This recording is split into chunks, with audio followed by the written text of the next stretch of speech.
നൽകിയത്. കോട്ടയത്ത് നിന്നും ശ്രീജിത്ത് കൂടി ചേരുന്നു. ശ്രീജിത്ത് ഇപ്പോൾ എവിടെയാണുള്ളത്? എങ്ങനെ ഉൾക്കൊള്ളുന്നു ഈ മരണം ബന്ധുക്കൾ?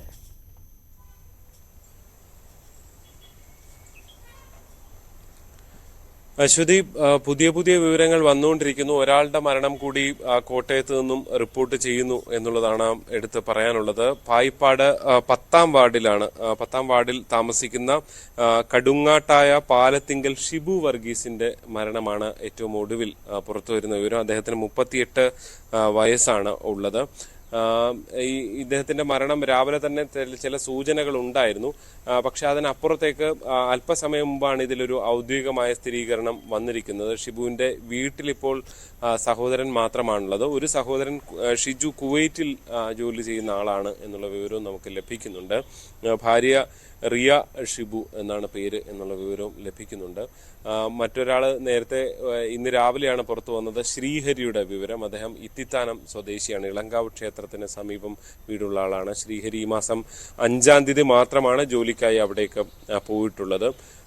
നേരത്തെ തന്നെ ഇന്നലെ വന്ന വിവരവും നമ്മൾ ഇതിനകം തന്നെ സംസാരിച്ചിട്ടാണ് സ്റ്റെഫിന്റെ കാര്യം. സ്റ്റെഫിന്റെ വീട്ടിൽ അച്ഛനും അമ്മയും മാത്രമേ ഉള്ളൂ. എന്തായാലും കൂടുതൽ മരണങ്ങൾ ഉണ്ടാകുമോ എന്നുള്ള ആശങ്ക തന്നെയാണ് കോട്ടയത്തെ സംബന്ധിച്ചുള്ളത്. മധ്യ കേരളത്തിൽ നിന്ന് നിരവധി ആളുകൾ ഇത്തരത്തിൽ വിദേശത്തേക്ക് പോകുന്ന പതിവും മറ്റും ഉണ്ടാകാറുണ്ട്. അതായത് പ്രവാസികൾ കൂടുതലുള്ള ജില്ലയാണ് പത്തനംതിട്ടയും കോട്ടയവും ഒക്കെ തന്നെ. അവിടെ നിന്ന് തന്നെ കൂടുതൽ മരണങ്ങൾ റിപ്പോർട്ട് ചെയ്യപ്പെടുന്നു എന്നുള്ളതും ആശങ്ക ഉയർത്തുന്ന ഒരു കാര്യം തന്നെയാണ്. മൃതദേഹം എപ്പോൾ കൊണ്ടുവരും എന്നത് സംബന്ധിച്ചുള്ള വിവരങ്ങൾ ഇനിയും സ്ഥിരീകരണം വന്നിട്ടില്ല. ശ്രീഹരിയുടെ അച്ഛൻ തന്നെ അവിടെ ഉണ്ടായിരുന്നു. അച്ഛൻ തന്നെയാണ് മൃതദേഹം കണ്ട് ഇതാണ് എന്ന് തിരിച്ചറിയുന്ന നില ഉണ്ടായിട്ടുള്ളത്.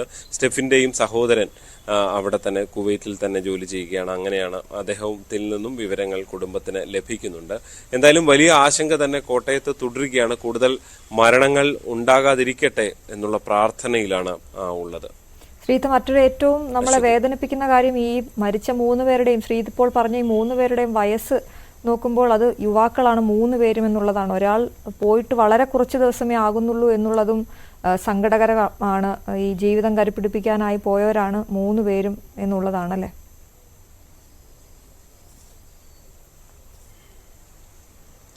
അശ്വതി, തീർച്ചയായും അത്തരം വിവരങ്ങൾ സങ്കടപ്പെടുത്തുന്ന വിവരങ്ങൾ തന്നെയാണ് 3 പേരുടെയും പശ്ചാത്തലങ്ങൾ.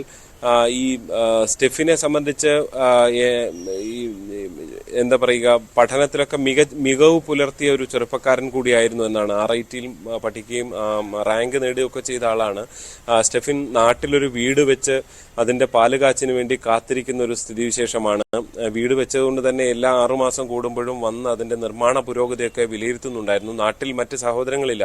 ഒരു സഹോദരൻ കുവൈറ്റിലും മറ്റൊരാൾ ഇസ്രായേലിലുമാണുള്ളത്. അതുകൊണ്ട് തന്നെ സ്റ്റെഫിൻ ഇടയ്ക്കിടയ്ക്ക് വന്നു പോകുന്നതാണ് കണ്ടിരുന്നത്. അടുത്ത മാസം വരാൻ വേണ്ടി ടിക്കറ്റ് ബുക്ക് ചെയ്ത് കൂടി കാത്തിരിക്കുകയായിരുന്നു.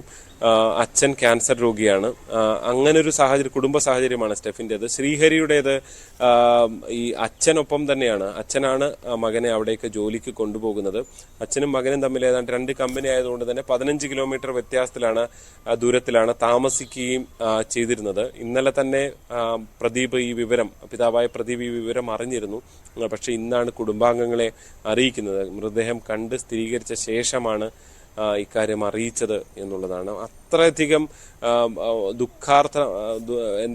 ദുഃഖം തളം കെട്ടി നിൽക്കുന്ന ഒരു സാഹചര്യമാണ് ആ വീട്ടിലേക്കൊക്കെ നമ്മൾ ചെല്ലുമ്പോൾ കാണാൻ കഴിഞ്ഞത്. ബന്ധുക്കൾ എല്ലാവരും വളരെ വേദനയോടെ, കേവലം 27 വയസ്സ് മാത്രമാണ് ശ്രീഹരിക്ക് ഉള്ളത്.